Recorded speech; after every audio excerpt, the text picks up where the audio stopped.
I can still feel that wind from that morning. Dry, sharp, uncaring, smacking against my face. My house was still there, but it wasn't mine anymore. A crooked for sale sign leaned in the front yard. The paint still wet. My car tires hadn't even cooled from the drive when I saw them. 3 black garbage bags lined neatly on the porch, like body bags. My life zipped shut and thrown away. I called my dad. No answer. When he finally texted back, it was only 3 words. Deal with it. I didn't cry, didn't scream. I just stood there, phone still in my hand, those words burning through me like acid. That's when I realized something. Some families don't fall apart. They cut you out like a disease. A year earlier, I'd been the family's pride, the first to get into college, a full scholarship. Mom cried when I left. Dad actually smiled when he hugged me goodbye.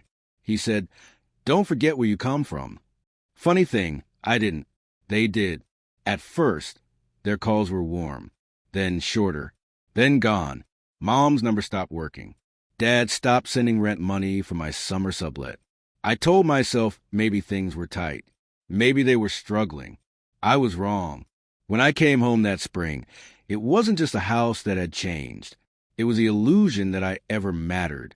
For weeks, I slept in my car, ate gas station sandwiches, showered at the gym. I called them again and again, 247 times. Every call went to voicemail. Then one night, curiosity hardened into anger, and anger sharpened into focus. I found their new address buried in a property database, bought outright, in cash. Strange, for 2 people who'd always complain about bills. That's when the pattern started to click. The refinancing, the temporary money problems. Dad insisting I sign a few college aid forms before leaving for school. I pulled the files. They weren't aid forms. They were power of attorney documents and student loans. In my name, they hadn't just abandoned me. They'd stolen my future before it began. So, I did what they always said I couldn't. I thought like them. Cold, logical, strategic. I went silent, changed my number, vanished from their radar. I found an internship with a city professor who specialized in financial forensics.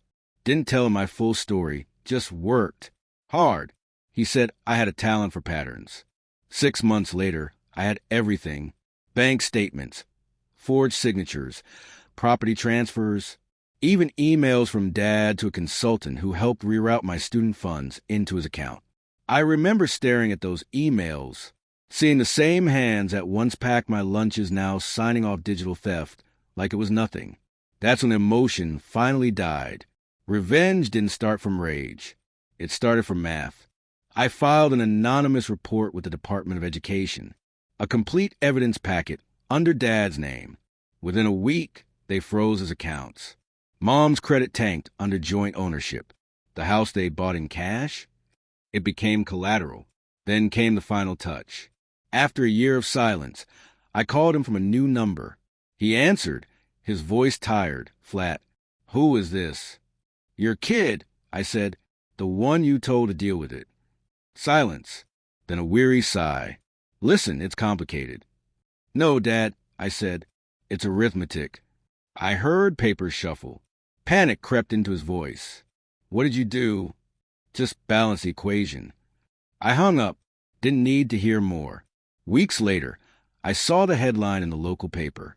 Local couple under investigation for financial fraud. Their faces, familiar, drained, terrified. My father's pride stripped away like varnish from cheap wood. The irony? They couldn't reach me even if they wanted to. My number was gone.